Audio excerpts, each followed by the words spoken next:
मराठा आरक्षणाच्या लढ्यानंतर जरांगेंनी आज आणखी एका आरक्षणाच्या लढ्याची घोषणा केली आहे। येत्या काळामध्ये धनगर आणि मुस्लिम आरक्षणासाठी काम करणार असल्याची घोषणा जरांगेंनी केली आहे। धनगर आणि मुस्लिम आरक्षणासाठी जरांगेंनी आता रणशिंग फुंकले।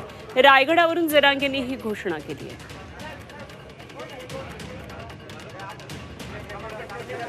ही मराठ्यांचा ज्वलंत मुद्दा आरक्षणाचा हे सुटला। धनगर बांधवांना आणि मुस्लिम बांधवांना आरक्षण कसं देत नाही तेच बघतो। नाही तुम्ही असं 5 महिन्या म्हणाले होते, तेच आणि म्हणलं आता प्रश्न सुटला नाही असं तुम्ही कसं, तुम्ही तर म्हणाले की आणखी थोडं राहिलं नव्हती, हे प्रमाणपत्र हातात पडून द्या ना, झालं मोकळा मग मी। म्हणजे असं समजायचं की 16 पासून तुम्ही अरे लगेच भेटू नका ना, मला घरी फिरी जाऊन द्या ना, लगेच भेटायला लागली। थोडा टप्पा कोंपा ते म्हणले पाहिजे ना, माझी इच्छा आहे, पण त्यांचंही म्हणणं पाहिजे की हा प्रश्न सुटला पाहिजे। धनगर बांधव आणि मुस्लिम बांधव जर म्हणला तर मग मात्र बघतो सरकार कसं आरक्षण देत नाही त्यांना।